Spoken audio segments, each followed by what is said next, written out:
আর যারা যে ষড়যন্ত্র করুক, আশা করি আল্লাহর রহমতে 5ই আগস্ট পাখির মতো গুলি করে হাজার হাজার মায়ের কোল খালি করেছে। বাংলাদেশে নজির দেখিয়েছে যে মানুষ এই অন্যায়ের প্রতিবাদে, খুনিদের প্রতিবাদে, টাকা পাচারকারীদের বিরুদ্ধে জান দেওয়ার জন্য প্রস্তুত হয়ে মাঠে নেমেছে। বাংলাদেশের ভিতরে 100-র ভিতরে 92 জনের মতো মুসলমান বসবাস করে, কিন্তু সেই দেশের মধ্যে কিছু বুদ্ধিজীবী নামে আজকে আমাদের দেশকে সর্বত্র অশান্তি করার বিভিন্ন ধরনের তাদের কার্যক্রম আমরা লক্ষ্য করছি। আমি অনেক সময় বলে থাকি, মানুষের বুদ্ধি থাকে মাথায়, আর এখন তাদের বুদ্ধি আসে জিহ্বায়। বুদ্ধিজীবী, তাই জিহ্বা তো আসলে অনেক ক্ষেত্রে কন্ট্রোল থাকে না, যা মনে করে তাই তো বলতে থাকে। কিন্তু মাথায় যদি জ্ঞান থাকতো, বুদ্ধি থাকতো, তখন তো জ্ঞান মাথার জ্ঞান দিয়ে জিহ্বাকে কন্ট্রোল করত।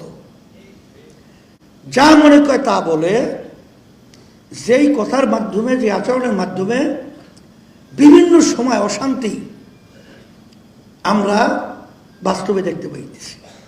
এই জন্য এই পরিবর্তন আমাদেরকে করতে হবে। আর এই পরিবর্তনের একমাত্র উপায় হলো, আল্লাহ রাব্বুল আলামিন আমাদেরকে সৃষ্টি করেছেন কোন নীতি আদর্শের উপরে আমরা ফলো করে চললে আমরা ব্যক্তি জীবন থেকে শুরু করে আন্তর্জাতিক জীবন পর্যন্ত আমরা দুনিয়াতে শান্তি পাবো, আখিরাতে মুক্তি পাবো, এটা সৃষ্টিকর্তাই ভালো জানেন। বাংলাদেশের সিংহভাগ জনগণ পাশে থাকবে।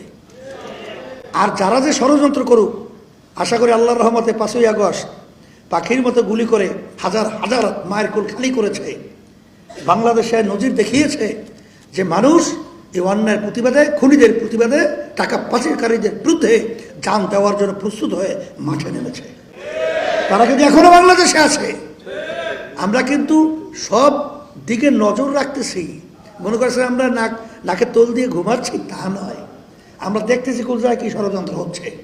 আশা করি আল্লাহর রহমতে ষড়যন্ত্রকারীদের দাঁত 20 দাঁত আল্লাহর ফজলে বাংলার জমিনে প্রচুর আবার ভেঙে দেব।